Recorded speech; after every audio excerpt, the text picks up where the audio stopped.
Everybody, we got a minute or two before the show starts, so I just wanted to mention the sponsors who are helping chip in on the show. I'm pretty careful about taking sponsors. I only take things that I believe in and people I believe in, or people that are like-minded. Way out where the cattails sway, in the muck where most won't stay, there's a shadow moving through the reeds. That ain't luck, that's a hunting beast. Got swamp mud up to his knees, tracks big bucks like it's a breeze. Got old raccoons eating from his hands. He's part wild, part myth, oh man. He walks on water in the cattail fog, whispers of critters like he's talking to God. From sunrise glass into last light stalks, he's a ghost in the woods that the big bucks talk. Spent a weekend with Pat and Pat. They said this summer hunt stock's where it's at. He's coming down, so y'all better feast. It's showtime now for the hunting beast.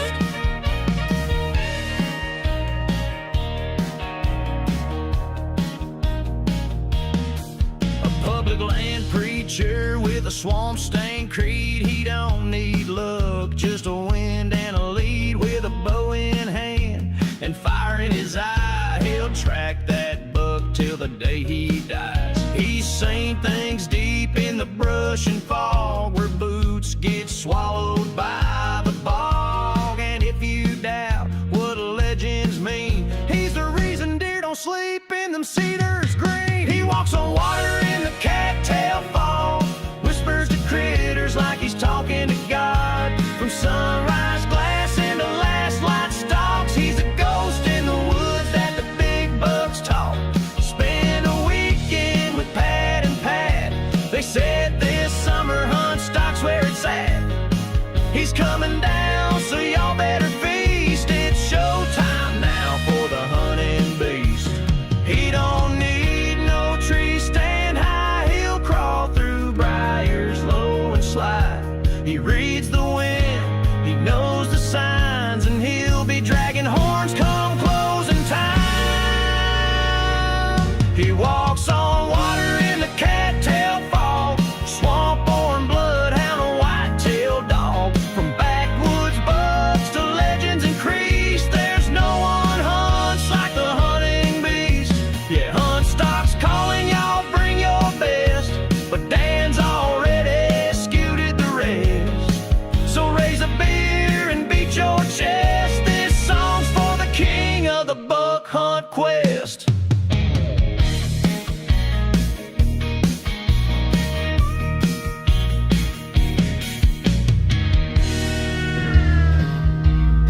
What we got going on? You haven't seen this yet, Nicky? This song is classic. Way out where the cattails sway, It's a in a banger. world where most won't stay. There's a shadow moving through the reeds. That ain't luck, that's a hunting beast. Got some mud up to his knees, tracks big bugs like it's a breeze. The world would be a better place if everybody wore a beast hoodie. There probably wouldn't even be any more shootings or anything. Everybody'd just be cool.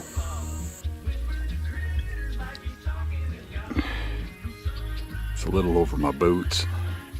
If you ever use these Lathrop & Son boots, they're a very sad boot until you get them muddy. That's a happy boot.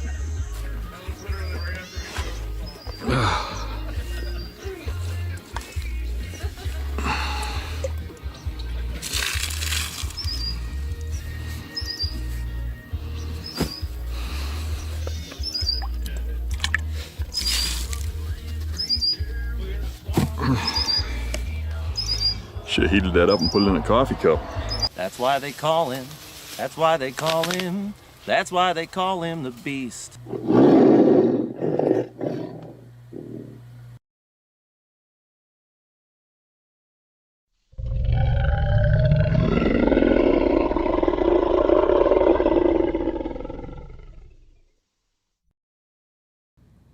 All right, welcome back, everybody, to another episode of the Beast Report. I'm your host, Scott Biskobing, And just a quick reminder for those of you up in the northeast region of this fine country, you can catch Mr. Dan Infault at Huntstock Northeast in Westminster, Massachusetts this weekend. That starts on Friday and goes through Sunday.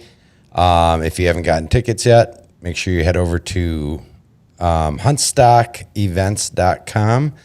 It's not too late to get tickets for this fun event. Really looking forward to it, as always. And let's go ahead and bring the man himself on, Mr. Dan Infault, the hunting beast. What's good, buddy? What's going on? You know, just getting ready for a fun-filled weekend at Huntstock again. Are you looking forward to heading out there? Yeah, absolutely. I mean, weather's looking like it should be pretty warm, but not terribly warm. Maybe a chance of rain, but it's like a deer camp, and you just roll with the punches, right? Yep. So Dan and I will be flying out Thursday morning, and so we really hope to see a bunch of you out there again. We met a lot of fine folks out there last year, and hope to reconnect with a bunch of you this year. And if you're new to Huntstock, we also look forward to meeting you guys as well. With that said, we have a great guest on tonight. We have Mr. Bryan Hill from Bear Sense LLC, and we're going to talk a little bear hunting because we are only about a month away from the fall opener here in Wisconsin. I mean, a month and some change, right, Dan? Yeah, actually, I think it's less than a month. Isn't it September 9th this year? I don't even know what the day is right now, to be honest with you. Yeah. It's coming up. It's in about 4 weeks. I'm starting the first because I'm starting in Minnesota, and Minnesota starts on the 1st. Okay, all right. So there you go. So you're starting even sooner. So it's less than a month for you. For those of you folks in Wisconsin, it'll be a few days after that yet. But without any further ado, let's go ahead and bring Bryan on. How are we doing tonight, Bryan? Good. How are you guys tonight? Real good. Fine. Thanks for having me on. I appreciate it a lot. Yeah, absolutely. So, Bryan, you have the Bear Sense company. We'll get into that a little bit further as we talk about it. But I kind of want to find out a little bit about Bryan and how this all started, like where your passion for bear hunting came from. Well, I would say about 30 years ago, my wife's grandpa took me up north. The highest I ever been up north was maybe like Toma, and we went way up, right on the top of Wisconsin. They have a cabin up there in Herbster, and we're driving down along the road, and he took me out in the woods or out in the national forest, and here's this truck come with a hound on the hood, and I was like, "What is that about?" And he said, "Well, they're out hunting bear with hounds, and that's the bear that smells, the bear, and it bays and all that up." And I'm like, "Well, that's kind of weird." I was curious about it, and then I come back to work a week later, and two guys that I work with, I worked third shift at that time. They were first. I hadn't seen them for a while. They went to Canada bear hunting and started talking to me about all this, and it kind of intrigued me. And so I put in for a tag for Wisconsin, and I got my first bear. And the guy I was hunting with, I went up about 3 or 4 days before, and he's had a lot of people go with him, and he's like, "I never seen anybody just catch on so quick and just enjoy it." And the first bear I ever shot, it was really hot, like 92 in the morning, and I just sitting on a stump. I sat there and never saw a bear. I never moved hardly. I stood up because I was getting cramped up, and I stretched and stretched, and I sat down, and I grabbed my gun, and I looked up, and he's standing right there looking at me. And I'm like, where did this bear come from? And that made me now know that's why they call them silent giants. And he walked through the creek that was next to, I never even heard any water. So it's just we have my in-laws have a house up north. And when you get up there, just to see a bear, it's just worth the drive to go up there. there's been so many times just before we get to the cabin, we've seen a bear there, and I'm like, okay, my drive is successful. I'm happy. So, um, and then I used to guide in Wisconsin, and I got to know Willie, the owner of Bear Sense, really well, and we hit it off great. And I've been doing stuff with Willie since 2014. So I do a lot of the shows. I do the Minnesota show. I do the Wisconsin Dells show. Me and Dan have talked about hunt stock. I think we're going to do that next year. We got to talk a little bit more about that here up by Beaver Dam, right, Dan? I think that is. Yep. Yep. And we're talking about that. So I just love bear hunting. Deer hunting. To be honest with you, deer hunting was number one when I was growing up, but that's went down. I just love my bears more. So yeah. Nowadays, you just about planning a hunt every year, aren't you? Going up to Canada. Yeah, I'm trying to. We have a lot of outfitters that we work with. We're using our sprays, gels, whatever we got, and got to be quite good friends with them. And it's kind of hard to go to every one of them. I'm trying my best, but yeah, we went to this past spring. We went to Saskatchewan with Chris Cook up to Cook's Outfitting. We did awesome up there. We had a great time. Next year, I'm going to go to Tree Lodge up in Saskatchewan, which is even farther yet. So I'm looking forward to that one a lot too. So yeah, try to get one every year. What are the biggest differences you see between Wisconsin when you guided here and Canada now when you go up there with other outfitters? I'd rather go in the spring than the fall. The reason I do that, and I think Dan, you're going to agree with me on that. In the fall, there's so much natural food source. Mother Nature's been telling these bears for thousands of years, to go to the berries, to go to the acorns, whatever. And then we also plant corn. We've got oats. The farther you go up into Canada, you don't have them acorns or the oats or the oats. They bring them in, but they have berries, and I think they don't have the pressure like we do, around here in Wisconsin. You can put as many baits as you want up there. The Canadians, they get a certain area that they can only bait in, and some of them are only allowed so many tags. So I don't see the pressure up there like I do in Wisconsin. I mean, everybody loves the bait. I understand that it's fun. I enjoy it too. I just don't see the pressure in Canada like I do down here. Right. That's the big difference I see. I think sometimes that the bears in Canada haven't learned some of the lessons that they learn in the U.S. too because of all the pressure.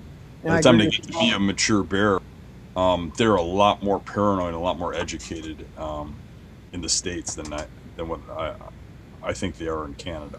And I think a lot of that has to do with, we have so many more people down here. We have vehicles. I've got video this past spring when I had my bear shot.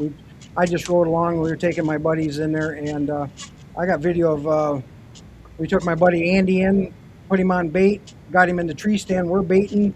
The bear's right there. We took Dale down to the next one. Dale's getting in the tree stand. I said, "Hey, Dale, there's one laying right behind the tree stand right there." They act like they're not afraid. They're not. I think your more younger bears are curious, and just like here in the States, but they're just looking for food. They're just hungry. They're not, like the wives' tale. You go out in the woods, bear's going to kill you. No, they're just hungry. That's what they're looking for. So. It always drives me nuts when I watch Canadian videos and you see a guy having 20 bears roll in and they don't care that he's there. They're looking at him in a tree. That ain't where I hunt for bears in the States. It's a whole different ballgame. Oh, that's right. That's right. You got to be on your game on the States. You do. Yes. Especially like you said in the fall. Oh.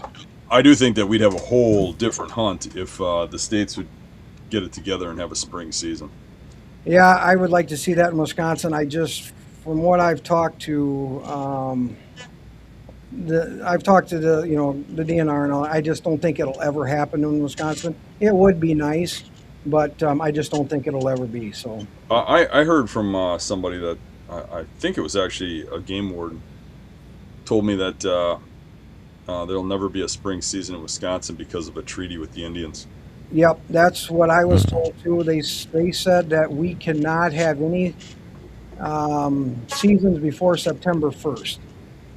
So that's why your Canadian spring goose, or not the fall goose hunts, or whatever, your goose hunts are like September 1st. So, and then Scott, you were right, or Dan, you were right. September 9th is the start of Wisconsin.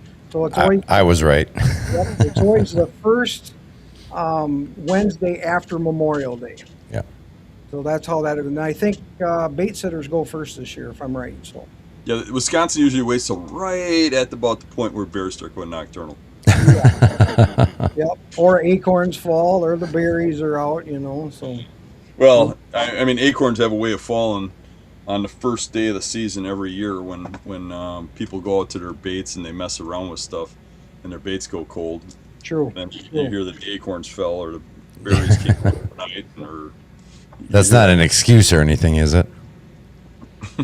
I think it's the degree. The food has an impact, but when it's overnight like that, usually it's the person. Yeah. Usually it's gradual. Yeah, but it goes pretty quick. I mean, September 1st to September 9th isn't that long of a deal, right? Right. But September 1st, whether I got the baits in Wisconsin or I got them in Minnesota, you see those bears just rolling in the daylight every year.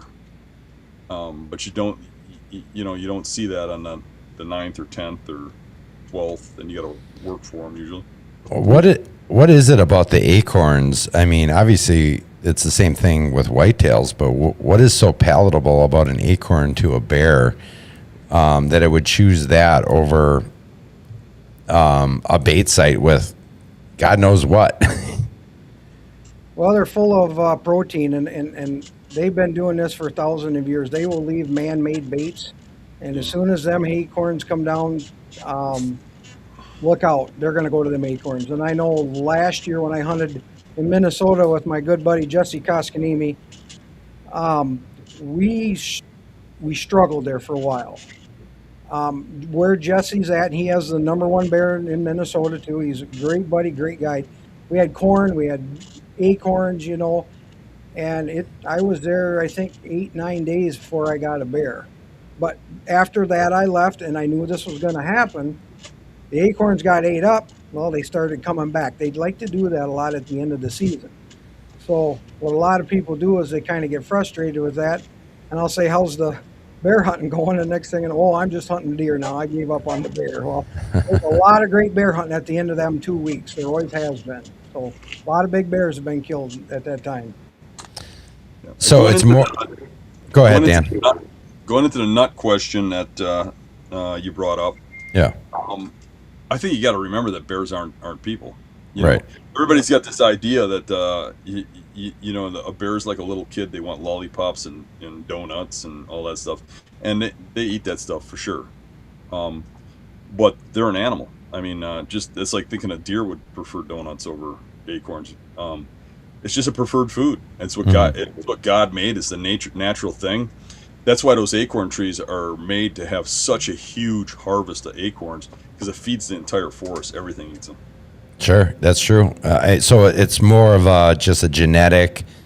It's like ingrained in their DNA, right? Yeah. I mean, it's just hundreds, thousands of years or whatever, however long bears have been around.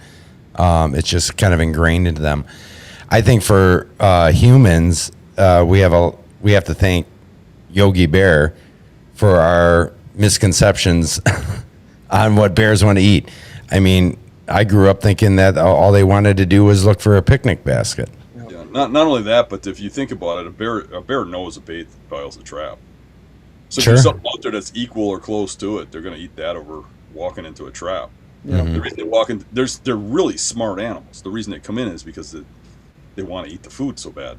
Right. And that's why. But they know it's a trap. You see them circle. The bears that I'm hunting or Bryan's hunting are typically 10 to 20 years old.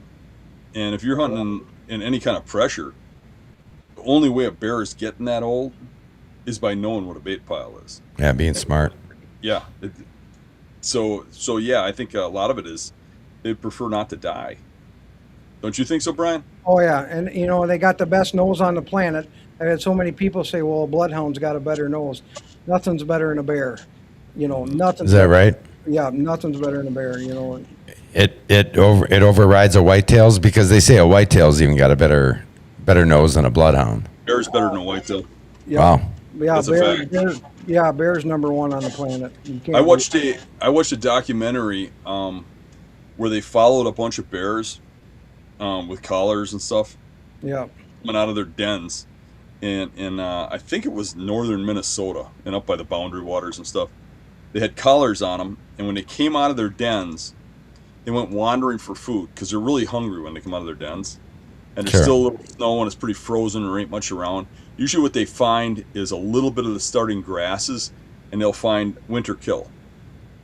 And in their while they're watching these radio collars, they saw a phenomenon where a bunch of the bearers would they'd be wandering like in a crosswind, and they would hit something and go directly into the wind and go as far as 10 miles Yep. to a road kill or to a winter kill.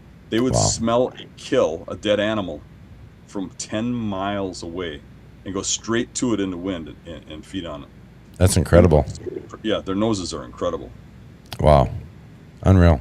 And that's like when they come to a bait. If you see a bear coming to the bait and he starts licking his nose, he's wetting that nose to get them nostrils even working more. Sure. A lot of times you see those young ones will come in and they pace, they circle and stuff, and maybe get downwind of you, maybe cross your trail coming in, and they're looking around, and then when they come in, you see them looking up at you. They know exactly where you're at. Oh yeah, yep.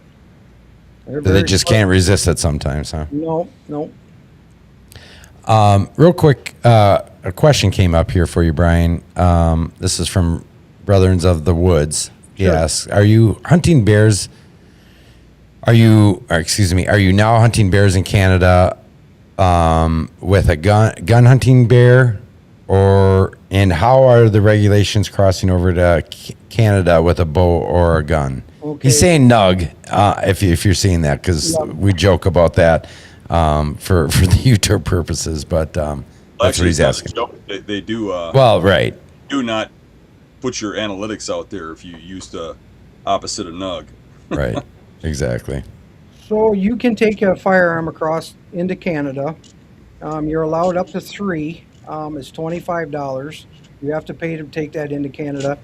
You can take a muzzleloader, a rifle, bows, crossbows. There's no fee for that to go into Canada.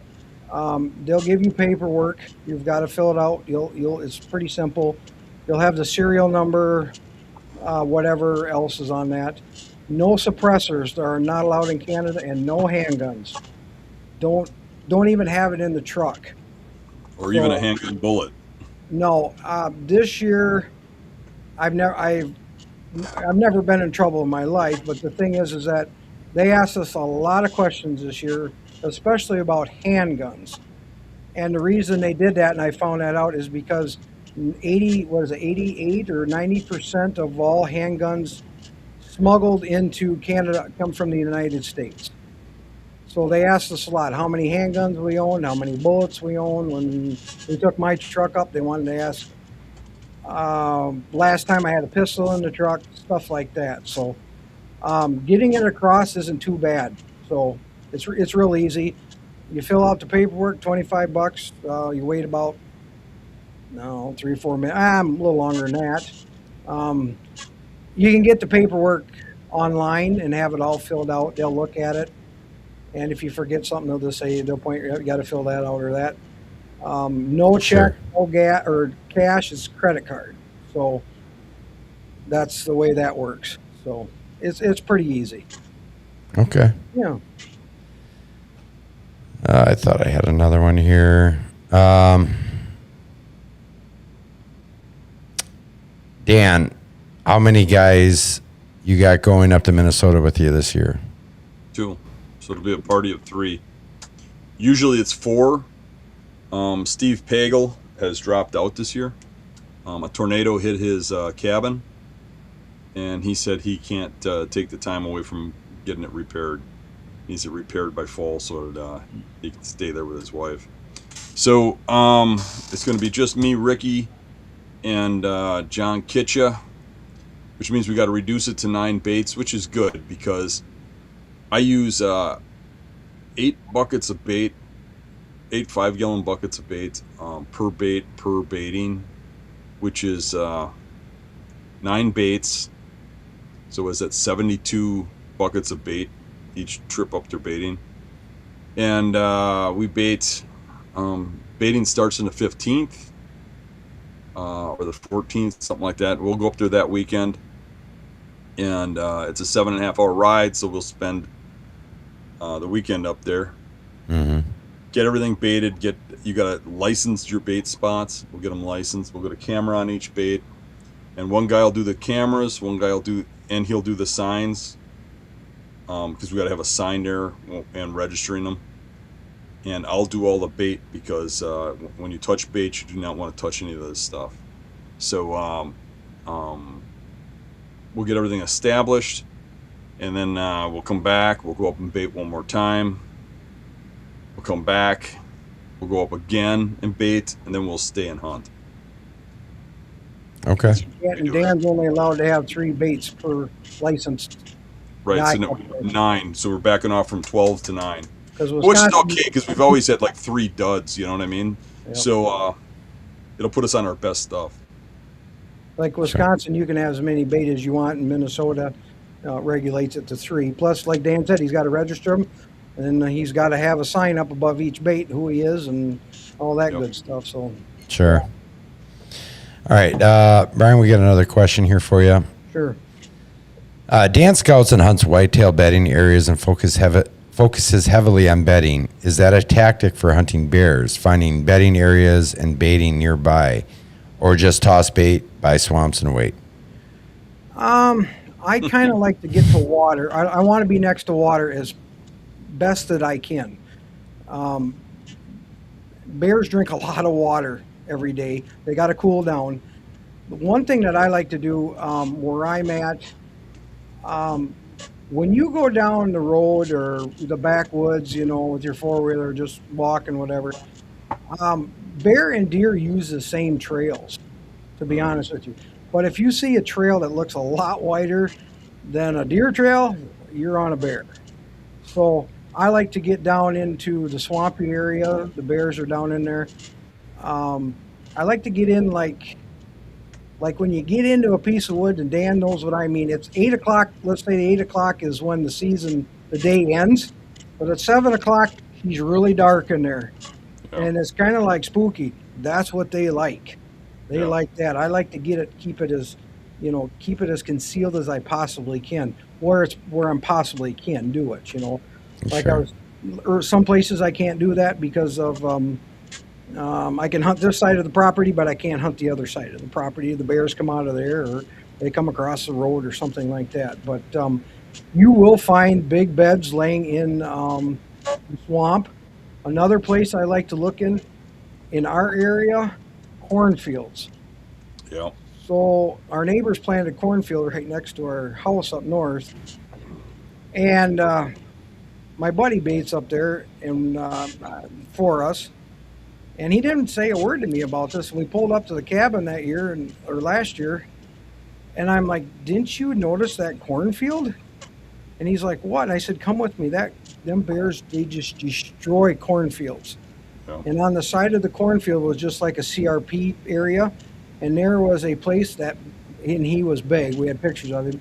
He just laid there. He would probably get done eating in the corn, walk into that CRP and just lay there.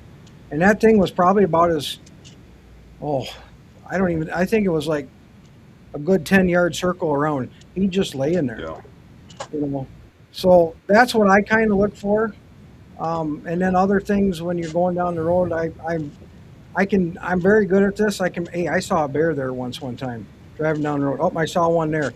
So if I got permission to go in there, I'll talk to people. And then I'll ask them, "Hey, do you see a lot of bears in there?" And they'll be like, "Yeah, I got a lot of my property. Can I bait here?" So I try to go in there, find a place in their woods where it's, wet. It's, I try to make sure that, I can work with the wind anytime too. That's a big thing. I like to work with the wind. I like to have a I like to have a west wind. You know, we all like to have a west wind. You know, 'cause Yeah. that's when, you know, but conditions change. You know, so that's kind of like what I like to do. Okay. Dan, do you I have think, any thoughts on that? I really like being on the edge, not in, but right on the edge, right on the line of those dark, cool, low Yeah. swamps. That the kind you walk into and you feel the temperature drop like 10 degrees. And bears are hot in September. They're overheating all the time, so they're looking for those cool places to be in the daytime. And what I want to get is a place that's got that thick, like grassy, swampy, cold area really close to my bait, so that bear can lay in there and guard that bait. If you get a big boar to guard that bait, he'll come all day long back and forth guarding it from the other bears, and that's a really good tactic for killing them. The best thing you can do for finding a good place to put a bear bait is if you see bear sign, you see a bear, that trumps everything. Yes. You don't see much bear sign, and you don't see bears very often, but generally, if you see one, you're in the right area. Yep. The only trouble with that is sometimes you can see it because somebody else has got a bait there. Yeah, They can they've try seen it. that bear too. That and then you got a problem. Yep. Yeah. Got another question here. Isn't it important to use the same exact path when you bait a bear going in and out? I feel like I remember that from a past podcast, but I'm not sure. Bears are smart, real smart. Spring, like I said, you can get away with murder in the spring. They're hungry. As you get to the fall, you better be on your A game. Don't change nothing. Do everything the right. If you bait at 9 o'clock in the morning, bait 9 o'clock in the morning. You walk in the same path. You don't change.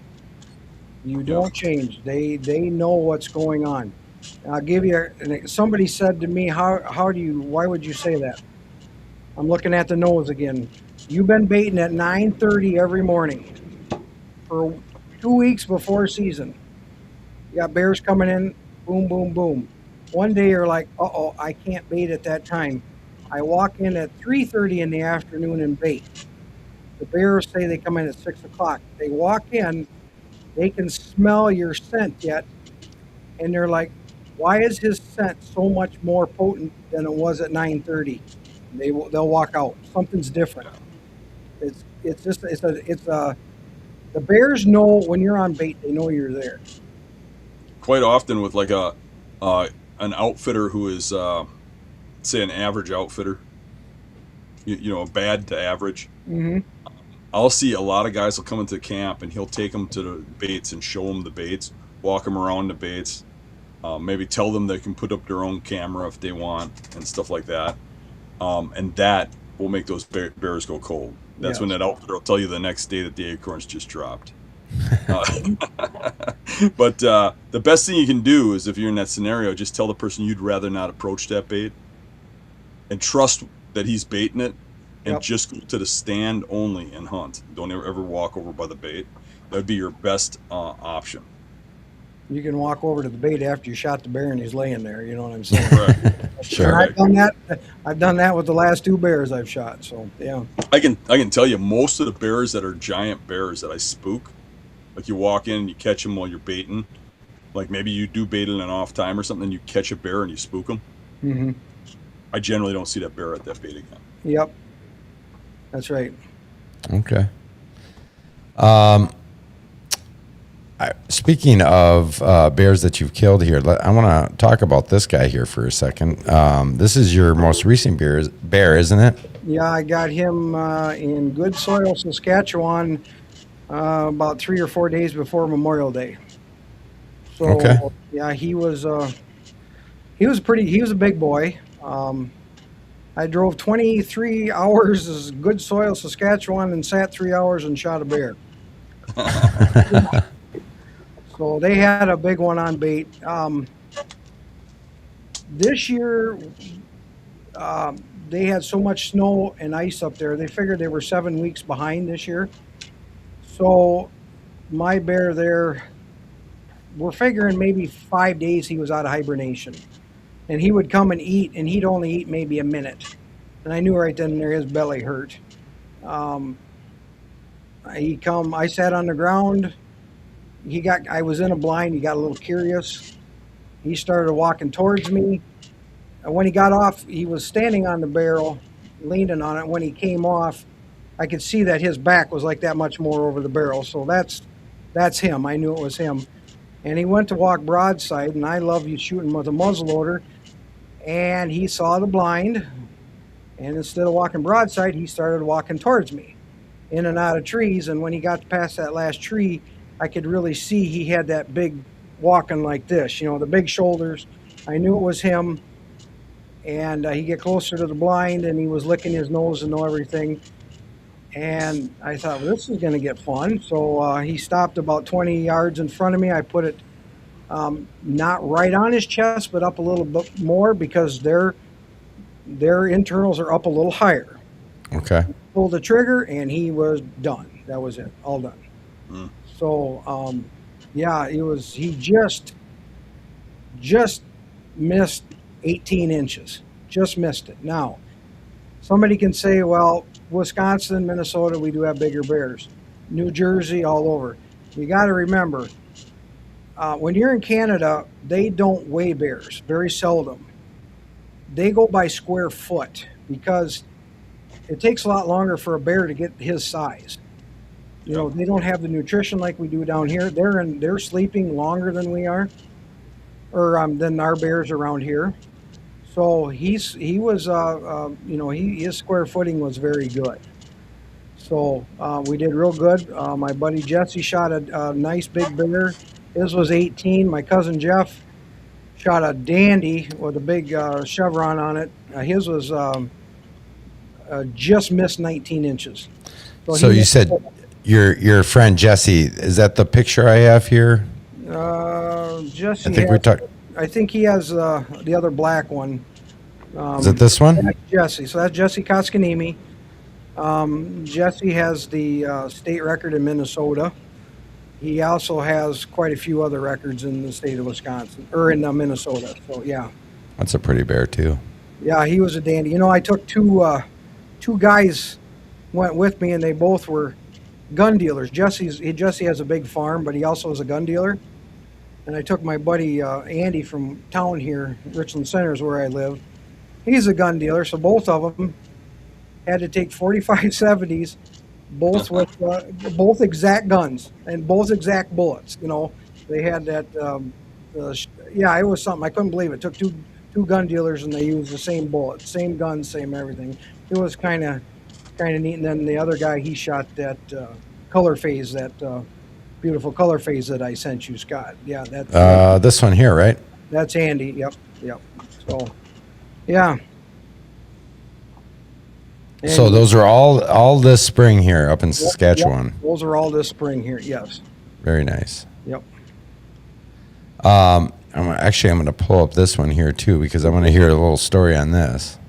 That's my daughter Jenna. So that is her first bear she got in Wisconsin. That was quite the thing. She was sitting with a buddy of mine because he donated the tag to her. His son did. So I let Dan sit with her, or Dean, I'm sorry. And just as she pulled the trigger, that bear took a step forward, and the bear was up on the stump because we can use stumps. It broke its back. It went into the woods, and it went into they clear cut it, so you had nothing but all this little stuff in there. And it was a pain to get that bear. He was still alive. We got in there. He had to go through stuff. But anyway, my buddy got in there. Excuse me. Finally finished it off. Shot it in the head with the 44. But that was her first bear. So yeah, we were pretty tickled about that. Very cool. Very cool. Yeah. So and she really likes bear hunting too. But she's a new mom and got married, and they don't. She doesn't have time to go bear hunting or hunting as much as she used to. So as it often goes, right? Yep. All right, I want to talk to you a little bit about the scents and the variety that you have and what sets your scents apart from maybe some of the other companies that are out there, Okay. or the why you guys have chosen these particular scents and why they're successful. Bear Sense was the first one to go on the market in 1983. They've done all the research. I've done studies. I put it on Facebook, on our Facebook page. I've taken my products. I put them in the freezer. They don't freeze. I put them out when we had the real cold spells last year. They don't freeze. I take them in the summertime here when it's real hot, spray them on the concrete against water, just to show you how long it lasts. I've had people say, well, what's that have to do with it? If it is full of water, if it's, if it does all that, it evaporates really fast. You want your scent to stay there. You want it to stay there so the bears keep coming back. Bryan, I was just up in Minnesota checking my old bait spots to make sure what I had, and just seeing what we had to work with. Yes. And I haven't been up there in 6 years, and half of the 12 baits I had last time I was up there, half of them were still being hit where we sprayed the logs with your scent. Because that Fresh claw marks in the claws and stuff where they're coming, and they can smell the scent in the trees 6 years after I've been there. Yep, they last forever. One of my baits, I love the turkey hunting. I was up north at our cabin turkey hunting up there, and sitting on in one of my blinds, the pop-up blind, and all of a sudden I could smell a blueberry. And I'm like, what is this blueberry? And I stuck my head out the blind, and right over there where we had the bait, there was a bear in there scratching on the ground. And I haven't baited that bait in 2 years. Mm-hmm. So the scent stays there. Like I said, bears got the best nose on the planet, and they're hungry. That's what they want. So we have, I believe now, over 20 flavors. We have a new one that just came out, grape, this year. It is really good. I have something new that's going to be coming out. I can't reveal that yet.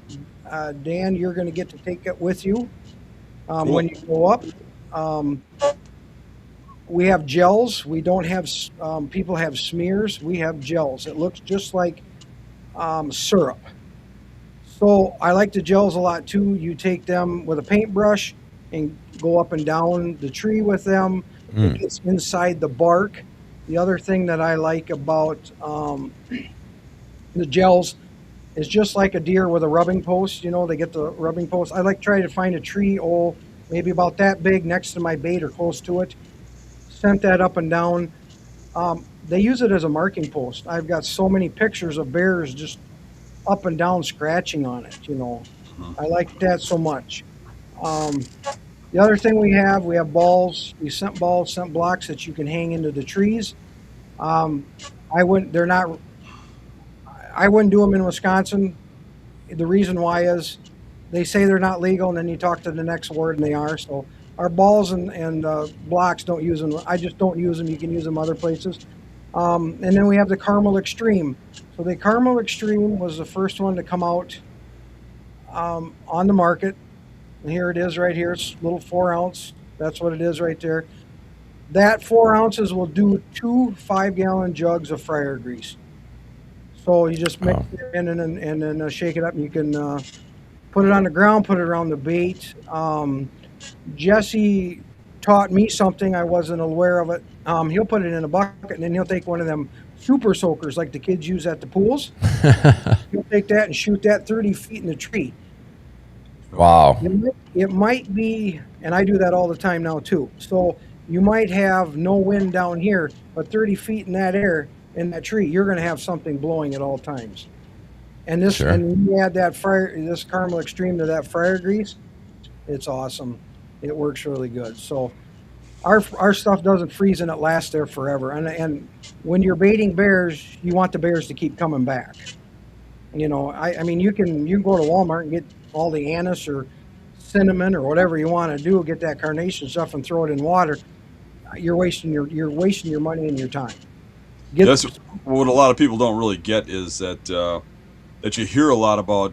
I'm not going to name them, but some other big scent companies, because they got big pockets, and they do a ton of advertising and sponsoring people and stuff, and try to outpower you with money. But really, if they water base their scents, it just evaporates. Exactly. The reason I'm getting bears that hit my baits 6 years after I bait them is because that oil soaks into the wood and stays there. It still smells like cherry and anise and all the sprays that I used 6 years ago back in those swamps. It's crazy how long that stuff lasts. And I've tried a lot of them, and you know, I do experiments with, and I just love bear scents. I mean, you can't go wrong. You know, we have the world record. We have the North American record for bow right now. Jeff Malillo out of New Jersey has the #1 bear in North America. It was 23 6/19. He shot it with a gearhead bow, that little 18-incher. Is that the one I just pulled up there? That picture? No, that's the one where the guys, maybe I didn't see that one, but it's a picture. Nope, that's Because isn't that one of those gearhead bows? that's a gearhead bow right there. Yep, that's from. All right, just coincidence. Yep. Jeff, I think I sent you a picture. He's the one with the big mounted bear. Yes. Yep. I don't have that one up on here, Okay, but yes. that is the North American record right now. Oh, shoot. That came from New Jersey. So yeah. And he was using one of the scents. Which one was he using? Oh, you know, I don't know. I don't know which one he was using with that. But Come on, Brian. You got to be on this. You got to know this stuff. I'll just say every one of them we got. I don't know. I don't know, but yeah. Yeah, and we had our other one that came out about 5 years ago, root beer. I will not hunt a bait without root beer. That is just potent stuff. Really? Yes, that root beer is just cat's meow. I wouldn't hunt without it. Dan, have you used all of them? Me, I have used most of them. Do you have one that you like? Grape I haven't tried, but I generally take a selection and I spray many scents out there. And the reason I do that, and Brian can chime in when I'm done talking, but the reason I do that is because bears use those scents as triggers. I mean, it's not like they know what root beer smells like. They just know it smells sweet. You know, it's something sweet smells, right? Yeah. But it's a trigger. It's a new smell, right? And if they associate that with your bait, they're like, okay, that's where the good stuff is, right? No matter where I go in North America, there's other people using scents. And some people use anise, some people use cherry, some people use this or that, but they all use like one, right? But if a bear has a trigger to one of those scents in somebody else's baits, just using one scent in a different spot on a different branch, they have a vomer nasal organ that separates odors. They'll smell the cherry and the anise and the root beer. They can break it all down. Yeah, and then I don't have to use as much of one. You know what I'm saying? I can just do a spray of this, a spray of that, on one side of the tree, and the logs with a different one. And it gives me separate odors and might trigger something in their hunger that's different than the other scent. It might trigger some memory of something they ate when somebody else used the scent. Sure. It might be the one that I always use. Like I always use cherry. I always made sure I had that in there.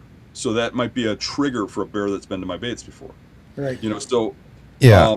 that's my opinion on it. So I actually think just choosing one is kind of, I mean, it won't hurt you, but Sure. I think it helps you to choose more than one.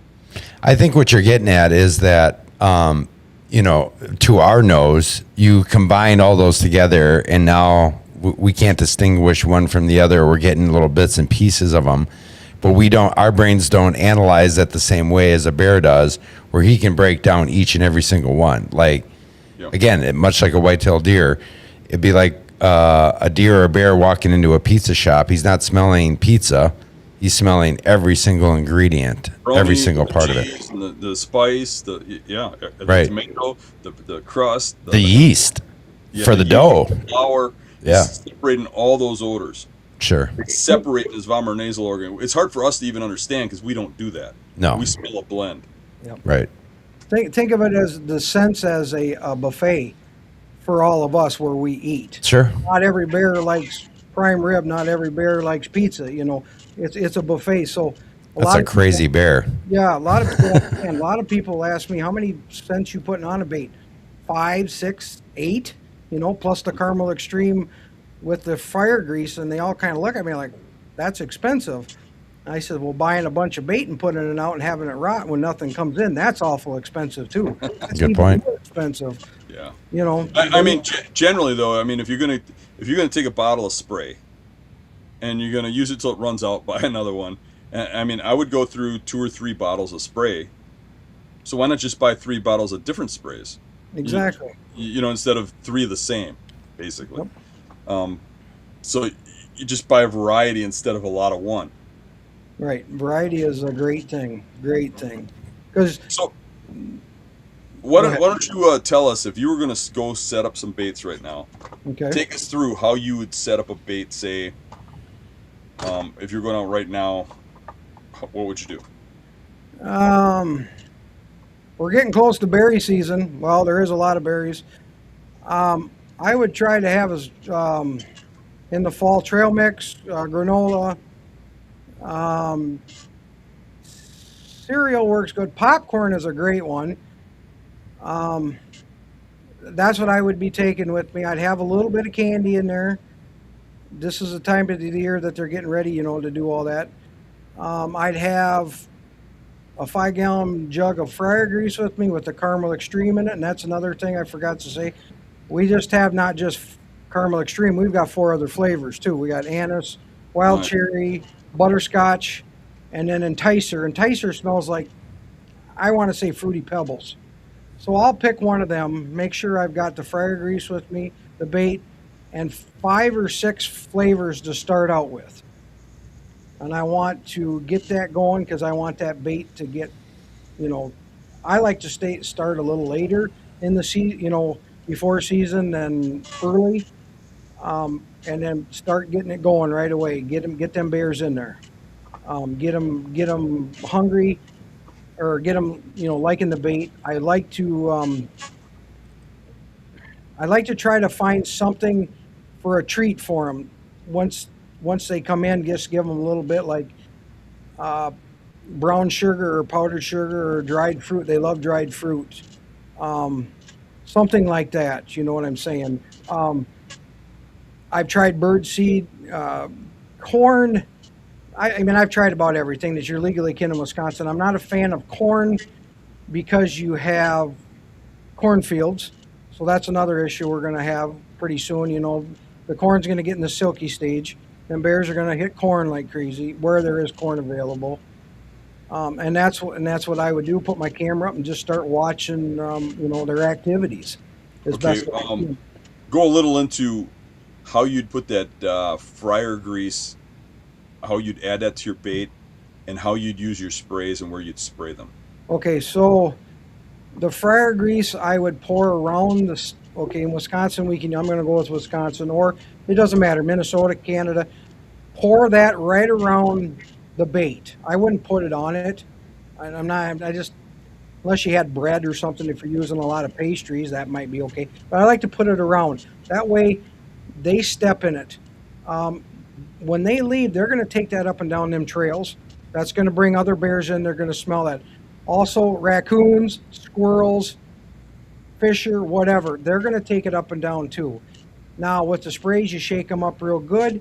I would spray them next to the bait as high as I can in the tree. Just spray them all around and do it in a 360 circle. Just don't get it on your camera. That's been done before, and you know what happens to the cameras with bears. Yep. That's been done. And that's what I would do. You're trying to keep it simple. It is kind of a science, but that, you know, that's what I would do. And then the fryer grease also, I take that shooter and I'd shoot it up as high as you can in them trees, all around. If you have gels, like I said, have it next to a marking post for them.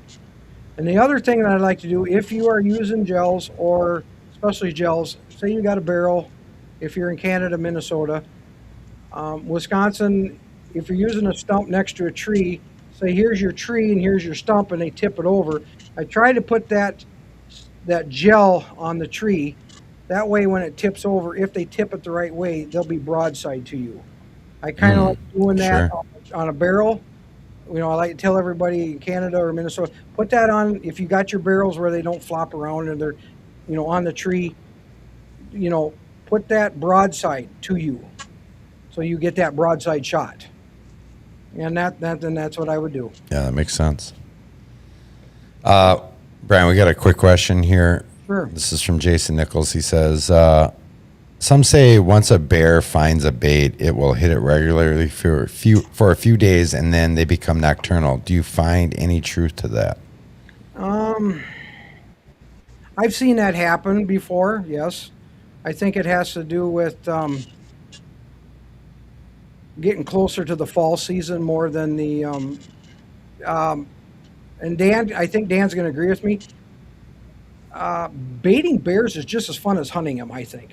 You get to see what's on the camera, and now we got cell cameras, and like, oh, I see a bear. I got to run in and refeed him again. You know what I mean? So when it gets close to that season, don't do anything different. You know, springtime, you can do anything. They're sitting there waiting for you to feed them. But yes, I have seen bears do that. Just do your regular thing. If you bait at 9 o'clock in the morning, you bait at 5 o'clock in the morning, you bait at 2 in the afternoon, just do that. They'll come back, but make sure you're using your sprays. Make sure you're using your scent. And use good bait. You know, try to use fresh bait. Don't use old moldy, you know, whatever. One thing that I like to use, and now I was talking to Jesse, and he said it doesn't really, and in your area too. Some bears like some and don't. The three of us, we're from Wisconsin. We've got a quick trip about every 5 feet. So, True. when bananas are on sale, I buy bananas. And Is that right? Yes. My bears love bananas. 2 years ago, we had a hunter here in southwestern Wisconsin, shot the first bear legally. We're only 55 miles from the state border of Illinois, well, maybe 60. I brought in some bananas from Quick Trip, and he said that bear, before he shot it, pushed everything over and ate nothing but bananas. Just loved the bananas. Sounds like my 8-year-old. Yeah, it depends on where you're at. I know when we went to New Jersey, we stopped at Port Clinton and went walleye fishing, and they flayed the fish, and I said, hey, I got a bucket. You want to put all the fish guts and all that in, because you can use meat in New Jersey. And we got out there, and Jeff Malillo, I was hunting with Jeff, he just said, throw that in a dumpster. Bears don't like it here. So, Wow. I tried using fish too in Minnesota, and they wouldn't eat it. no. I think it's, Canada, a lot of them like to fish. They're next to the waters a lot, So I think it just depends on, where what your bears like, I guess. It depends on how much they're hungry too. Exactly. I like to compare raccoons to bears, and the reason so is I got a yard full of raccoons. I feed them all the time. And it's interesting that everything that the coons like, the bears like. And I always experiment with stuff. Mm-hmm. And if you take and you put like if I give them dog food, they'll come in there and they'll fight over it, and they'll eat the dog food. And whoever's dominant will get the little pile of dog food I put, and then I'll put another one, and some other ones will fight, and whoever's dominant in that group will get it. And then I'll spray some out for them. But then while I'm doing that, I get out some cookies, some vanilla cookies, and I give them cookies. Now they will not eat the dog food. I can hand it to them. They wanted it really bad, but they will not eat it if they got vanilla cookies. Telling you that if you have a bait, and it's not just the cookies and stuff, you know what I'm saying? You see an uprate in what they like, what they don't, and there's still like 1 out of maybe 10 that prefers the dog food. Exactly. That's like I said, the buffet. Yep, they like. Yeah, exactly. Yeah. Exactly. Yep. But it shows you that if you have better food, better bait, better quality, better variety, you're going to have more bears coming in. Yep. Now there's one thing that raccoons and bear will not eat. It's them hot cheddar or them hot Cheetos. The flaming hot Cheetos. They will not a one of them will eat that. Trust me, I've tried that before. They will eat it. Yeah, I'm with them. Somebody that got me offered me some Doritos, like in bulk, and I just said, you know what? I don't know, with the spices, I would hate to kill my bait. You know what I mean? They do like chips. I will say that they like chips. Like a potato chip. They like potato. They like Doritos. They like. Okay, that's what he had, Doritos. Yep, they like anything except for them flaming hot Cheetos. They will not eat them. Not I think even- I'd like to try them with the coons before I bought a totem or something. Yeah. Dan's just over here, like he's got raccoon fight club going on in his backyard. Yeah, you know what else too? Anything vanilla. The bears and the coons, anything vanilla. So like if I can get vanilla frosting, that works really, really well. Yep. Better than like peanut butter or chocolate frosting or mint or something. That vanilla, for whatever reason, they just seem to love that. You know, and I'm not a big fan of chocolate at all. Me either. Maybe just a little. I mean, a little bit. And What? It's hard to buy bait and not have some in it. Yes, and I had a guy that bought a buddy of mine. He begged me to buy this 55-gallon drum of Snickers bars, and I told him I didn't want to. Well, he ended up buying it, and he put it out, and he said, "Boy, I got bears coming in like crazy." I said, "That's great." About 3 days later, he says, "I don't see no bears on my bait." They're all sick as Oh, can be. 4 days later, he goes, "Well, they're back," and he couldn't figure it out. So I came up there and I said, "Let's go for a walk." And if you've ever smelled or saw bear puke, it is terrible. And there was all over. It makes them sick. Yeah, I mean, just like dogs. I mean, you're not supposed to give chocolate to dogs. I mean, everybody says, "Oh, it'll kill them." I mean, I suppose it could, but I mean, more often than not, it just makes them sick. Bad because it's coated, but one thing you don't want to use for sure is dark chocolate. The darker the chocolate, the more toxic it is. Yeah. See, Sure. it's not even good for a bear. It's toxic, just like your dog. You can't feed Yeah. your dog a candy bar either. They'll eat it, but it's not good for them. No. Whereas dark chocolate's the better chocolate for humans to eat. Yeah. Speaking of baits here, I'm just going to pull up this question. This came in about 20 minutes ago here from Joe Miller. In Wisconsin, do you think baiting with a heavy mixture of sweets, nuts, and candy in a peanut butter paste will prolong bears from cleaning out bait plugs in a night? Is baiting every 5 days enough?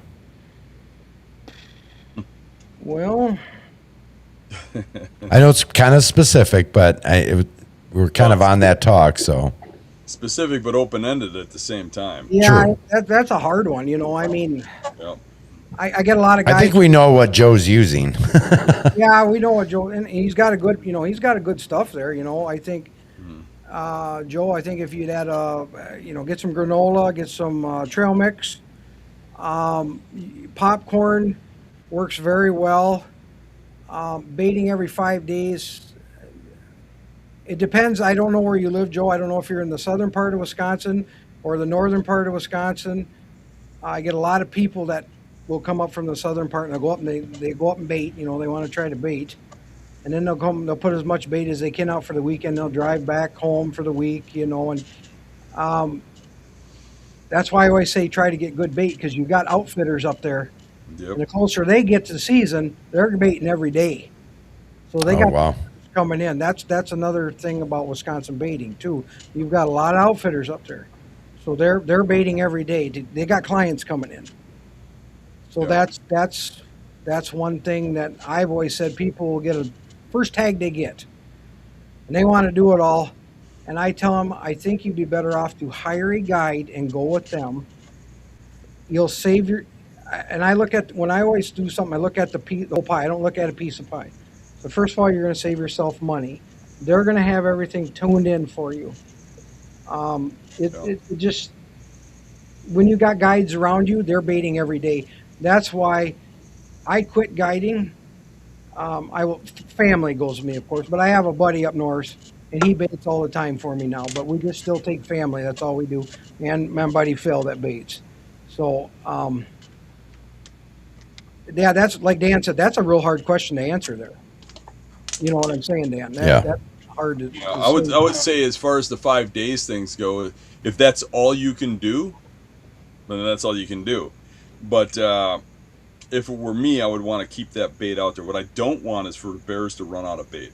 They will move off, and no matter where you're at in Wisconsin, somebody's baiting near you. Exactly. And those bears will move off, and then you got to pull them back, and they'll move off. And like Bryan said, there's going to be an outfitter near there that does not let that bait run out. Somebody that knows his baiting, and you're going to have to compete with that guy. So if you can only bait every 5 days or every weekend, the only thing that's worked for me is to put the max out and put as heavy of a bait as you can, then I wouldn't be using popcorn because they'll eat it in a day. They'll eat it and come back. Product. Popcorn works great for attracting them and stuff. If I'm up in Minnesota and I can put out a barrel of popcorn and a barrel of something else, yeah, popcorn is great and it's going to hold them. But think about heavy things you can put in that bait, like cookie dough or something like that they're going to fill up fast. And honestly, it's a struggle. I've never done well do-it-yourself in Wisconsin because of the drive and because it limits me to baiting like once or twice a week. Yeah. And it's always been, you can kill bears. It's not like you can't do it, but it's never been easy. Where I can drive all the way 7.5 hours to Minnesota where I don't have a limit on bait, and I do very well. And I think the reason that is, Minnesota 3 baits per hunter. Wisconsin, you can put as many baits out as you want. And I think people just do it and I do too. We just do it to have fun. And I think that's what it is. And also we have the hound hunters too. Nothing against them. They're enjoying their hunts too. So we've got a lot of things going on in Wisconsin. I'll be honest with you. When I baited Western Wisconsin, I'd go with a group of like 2 or 3 guys, and we'd do like 20 baits. Yeah. And then narrow the focus as you see what's coming in later, or whatever. Or, you drop 1 or 2 or whatever. But we'd keep a lot of baits and a lot of options, and we'd use a ton of bait, but we could only bait once a week or twice a week. Maybe one guy had a weekday off and he could go up, and that's every 3 days or something. But then, without baiting consistently in Wisconsin with the 10 gallons, I always looked at it like Wisconsin is set up for outfitters, Minnesota's set up for do-it-yourself. Yeah. Yep. And things have changed so much. We got cell cameras now where you had to carry in sand. People put sand around the bait so they could see the size of the pads. We had them trail. Dan, you remember them trail timer things? They'd hit it with the rope, and things are so much different now. It's just, I agree with Dan 100% on that. The one thing you can do if you're going to do it yourself in Wisconsin, I would say the biggest thing is that most of your competition is going to be outfitters, and outfitters are going to put those baits in within 100 yards of the road. They're going to be real close. Mm-hmm. They have to be efficient. In order to make money, they have to use so much bait per how much you're getting, and so much gas, and they have to get so many baits out, and they have to keep it baited through the summer. Mm-hmm. So they have to keep this routine. So they do travel routes that are circular. They don't go down dead end routes where they have to come back out very often. And they just go in short distances off of roads. Usually they mark them well. So before I'll bait an area, I drive all around and see if there's flags or something where somebody's got a bait marked, or you can see where somebody's been parking. Yeah. And I just make sure. But I try to get in further than them. I try to get to the edge of those dense swamps that are more remote and off the road and not really visual, or you can't see them from the road. Another thing I do in Wisconsin is I avoid like the big woods areas, and I kind of stick to next to highways and stuff, because the hounds, whether or not they're training them or whether or not you're in a hound area, them chasing them off of your baits sucks, but most of those guys will not take their hounds up next to highways. Exactly, because the hounds will get hit by a car. Yep. Right, They love them like they're kids. So I try to stay near highways and stuff like that. Sure. That makes sense. You got any tips for guys going at it in Wisconsin? Well, about basically what you said. The other thing is one of the big other thing is don't give up. I know when you get close, people will start calling me and sending me messages. My baits ain't getting hit. Well, Mother Nature is, like we said, the natural food sources are coming. That's a big thing. The other thing is in the fall, I try not to hunt, and I'm a big believer in this. Full moon. I try not to hunt around the full moon. I've seen it so many times when bears will go nocturnal. I call it the big candle in the sky. They do not like that candle in the sky. I like the new moon. I like it dark. When you and my cameras are showing that here. I've got test baits out. We have a guy that might be going with us, so I'm allowed to put a test bait out. He's kind of on the fence if he wants to go, but when I have a full moon, I don't see the bears in the daytime like I do at night. One other thing I watch, hurricanes. So when we have hurricanes come up, I watch them hard in the fall. When they start coming up to us and they can give us a lot of rain. That can just shut baits down in a quick hurry, a big hurry. Well, You triggered something with me with that don't give up thing. A lot of guys will hunt that first week after baiting all summer and then give up. Yes. When actually almost everybody does. And just stand, then all the baits like leave the woods and yours is the only one there. I've always So said later in the season it seems to get better. yes, I would say after the first week, 50% of all the baits are done. People give up or somebody shot a bear on a bait. Yeah. I've always said that. And you can kill some big bears in October, the last 2 weeks of October. I missed a monster on the very last day of the season once in Wisconsin. And I believe that. Yep, I believe. Limb deflected. Oh, and like with Jesse's, when I was up there last fall with Jesse up there, they started, September 1st, like you're going to this year. They always do. And we planned on coming up opening day, but there was such an acorn crop. Last year was a massive acorn crop, and I did not kill my bear September 26th. We waited that long before I went up there. We had to let them acorns kind of slow down a little bit, and then there was so much corn. It was a really good year for natural food source.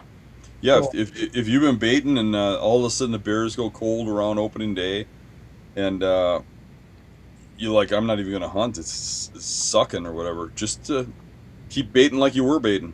Yep. And wait till the bears come back around. Yep. Watch the cameras. Let the cameras tell you when to hunt. Yep, they will. And when it's raining out, when it's a hard rain, I'll be honest with you, you might as well stay home. You're not going to see bear. But if there's a mist, bears will come to the baits. If it says it's going to rain, and then you go to the bait, says it's going to rain, but in an hour or so it's going to quit and the sun comes out, get ready. Bears love to come in at that time. They really love to come in at that time. Another thing about bears, a lot of people think they're like, we're not hunting whitetails, we're hunting bears. I tell people a lot of that. When it gets cold, deer like to eat. They want to go to their food source. You would think that when it gets colder, a bear would go to its food source. It shuts them down. When it gets warmer, they like to eat. So I really like about that in the fall, about an 80-degree time. 80 degrees, 79. Oh, that's a great time. That is a great time. And I like a little bit of a breeze too. I don't like it still. I like a little bit of a breeze. That way, especially with the bear scents, you take your bear scents with you. You're in the tree, stand around the ground, and you shake it up and give it a couple squirts like every half hour or something. Does two things. It helps bring the bear in, and it covers your scent too, Well, they're going to smell you, but it's going to help. Remember, you're not trying to fool the brain or the nose. You're trying to fool the belly. Mm-hmm. And me being a big boy, I think like a bear. So there you have it. I'm on a big diet, but still, you got to think like that. You really got to think like, you got to think you're trying to fool the belly. That's what you're trying to do. Now, when the rut comes on in June, middle of June, game's off. Yeah. They got one thing on their mind, and that's why I like to hunt earlier in the spring. If anybody goes to Canada, I like going in the spring a little earlier. You get a big boar on bait, that's his bait. He's eating, he's putting the calories on. But when the rut comes off, he's just going to be like a whitetail. He might go 3, 4, 10 miles. They can smell his sow and heat. And bears come into heat every 2 years. I've heard, and I've never seen it. People been on bait with a hot sow, be 10, 15, 20 boars running around there just to fighting. I've seen it at our cabin up north. Across the road, there was a hot sow. There were 7 bears. That was kind of one of the neatest things I've ever seen. But yeah.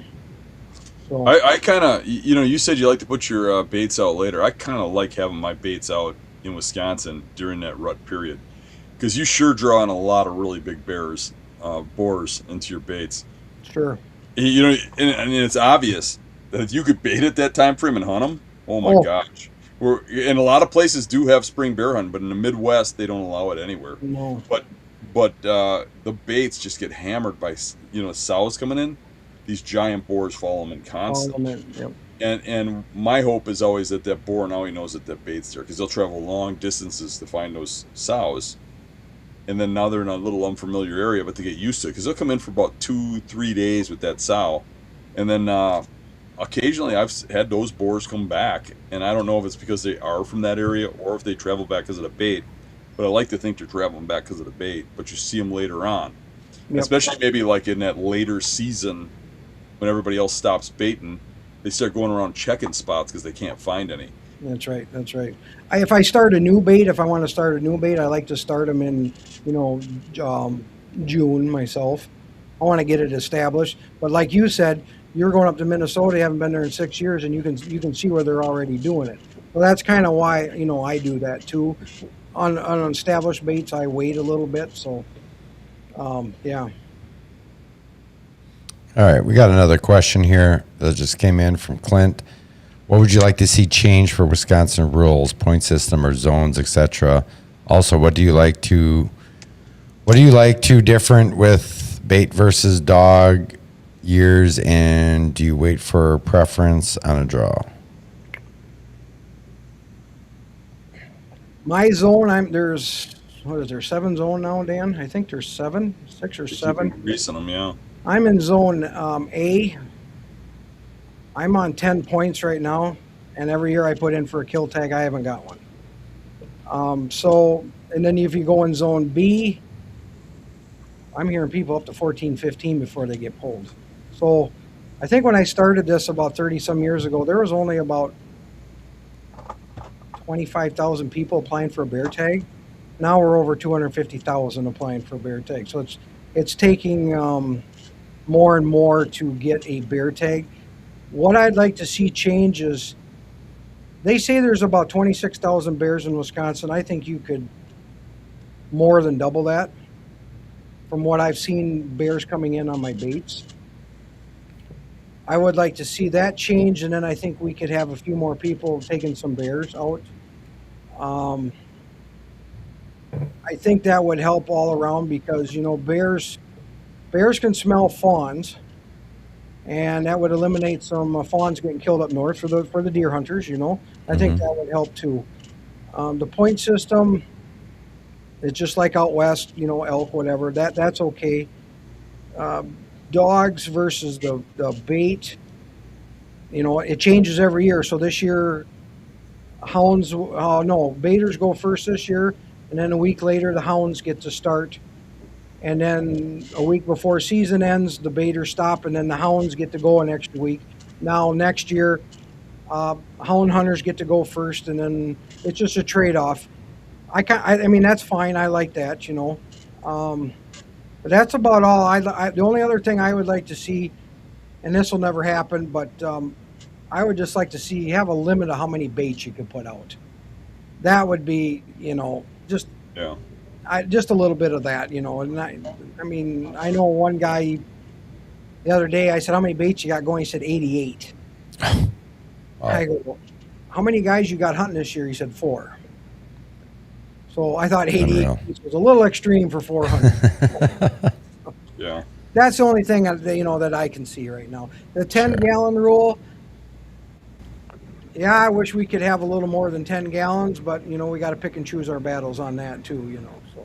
Yeah. So. For me, I would definitely attack the 10-gallon rule because I would like it to be better suited for do-it-yourself hunters. I would also eliminate the size limit. I think that's kind of ridiculous because nobody wants to shoot a small bear. I think that's never done on purpose, and I just think it's a goofy rule. I don't think anybody's shooting that bear, even if it's, nobody is happy when they get up to that bear. That's what 40 inches. Ground shrinkage. I agree with you on that because the only time you're going to ever see something small is a sow with cubs, and they're going to be right on there. So. Right. Yeah.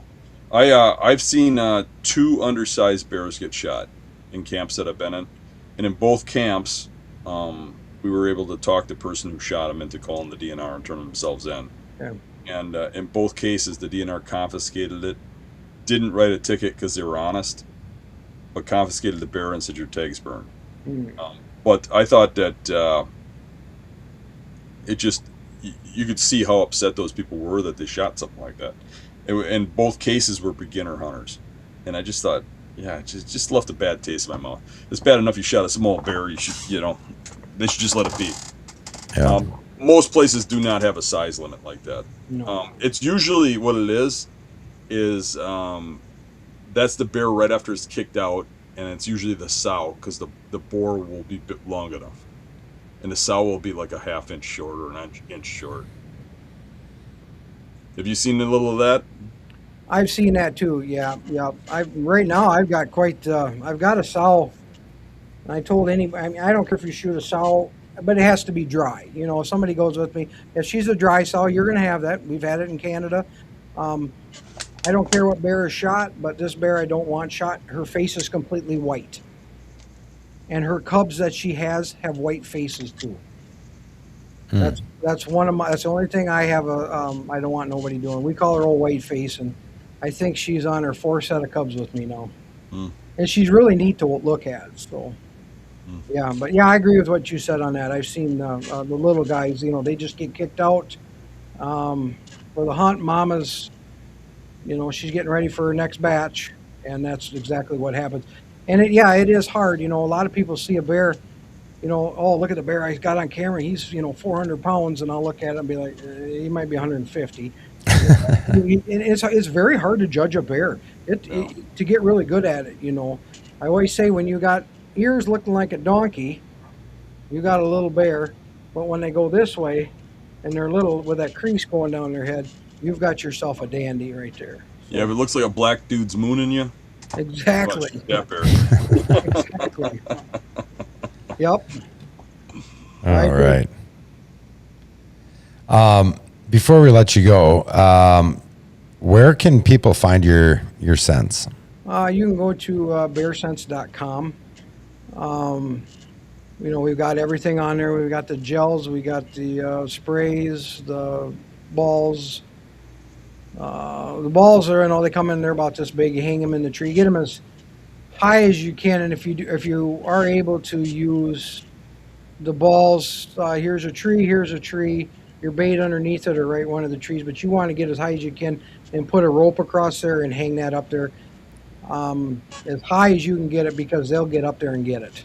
Okay. Bears climb. That's one other thing. So, I've heard that. We have, and grizzlies can't, brown bears can't. And I learned a few things about the difference between a brown bear and a grizzly. And it took me 30 years to figure it out from a guy that comes to the Wisconsin or to the Dell show. And I put on Facebook about, he uses ours to hunt grizzlies. And I said, what's the difference between a grizzly and a brown bear? And he says 100 miles from shore in is a brown bear, and anything past that is a grizzly. Same bear, that's just how they do it. Yep. So I'm like, cool, now I know how to do that. So Sure. Yeah. And So what changes the size is just the diet of the ones that are close to the ocean, because they're eating the salmon. Yep. Salmon grows them enormously, but they're actually the same bear.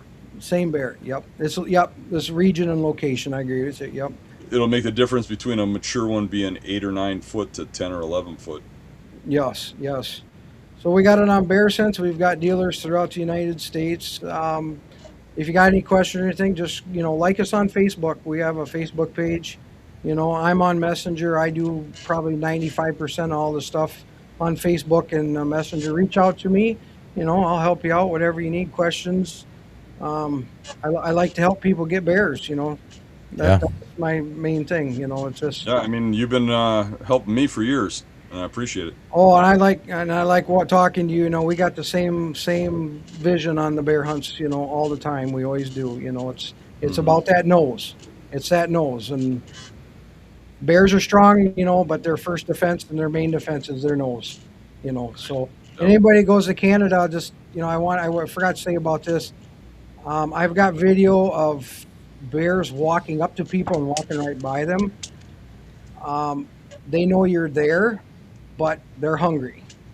And we were talking a little bit about that, but they're not afraid of you. A lot of people. I've seen them where people have video of them coming like every day and then leaving. Yeah. And then eventually they build up the courage to come in even with you sitting there. Yeah. Oh,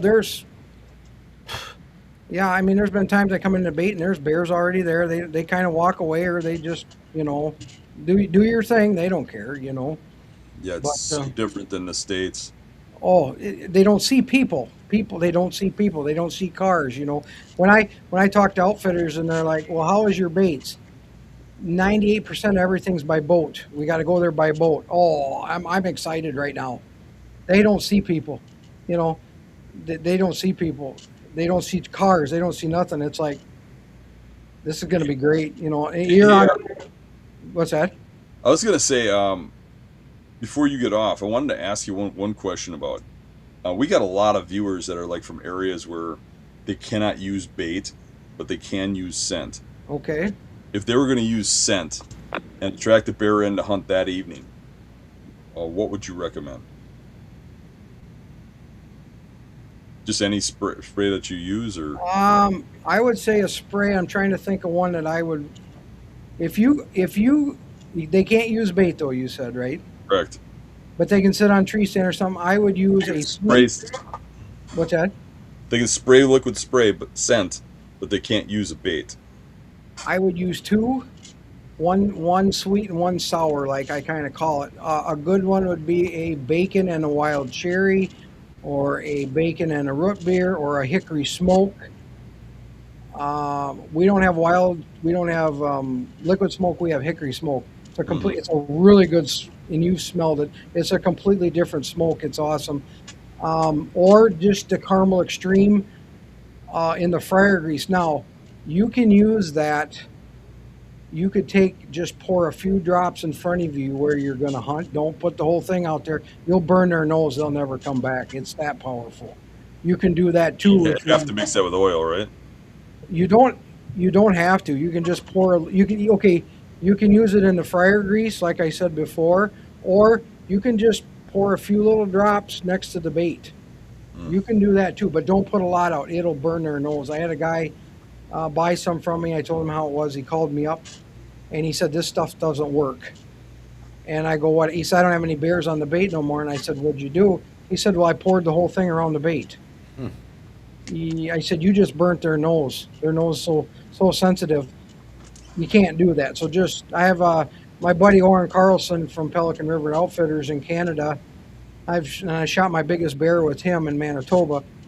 He goes in between, so you got your tree stand here, or you're in your tree stand, you got the bait in front of you. He'll take the Caramel Extreme or whatever, put about 4 drops in between you and the bait in the tree stand, and that has worked wonders. It brings the bears in, and it tries to help cover your scent too. Yeah. So yeah. So that's what I would try. It's kind of hard without bait, but I've seen guys do it in Canada where they've just sprayed and down a logging road, and they sprayed and then they go sit back, and I've seen bears come in and do that way too. So yeah. Very cool. All right, Dan, you got anything else? I think I'm good. Bryan, anything else that you want to plug before we say goodnight here? Just thanks guys for letting me on here. Great audience, some great questions. Reach out to anybody. I'd be more than happy to help them out. And I love my bears. I love my bears. So. Right. If I missed any questions here tonight and you have questions, feel free to drop them in the comment section afterwards. And Bryan, maybe you can check back in tomorrow on YouTube, and as well as Dan, and maybe get some of those. I feel like I covered most of them, but anybody watching after the fact here on the live, feel free to ask your questions to both Bryan and Dan. So, Bryan, we thank you very much for taking the time tonight and joining us, and we look forward to seeing you soon. Thank you, guys. Good luck, Dan, on the hunt, and Thanks. yeah, I appreciate it, guys. Thank you very much. All right. Go ahead, Dan. I said thanks for coming on. Oh, appreciate having it. It was an honor to be on here. So, all right, have a good night, guys. I'll see you later. All right. You bet. We'll see you guys real soon. Thanks for joining another episode of the Beast Report.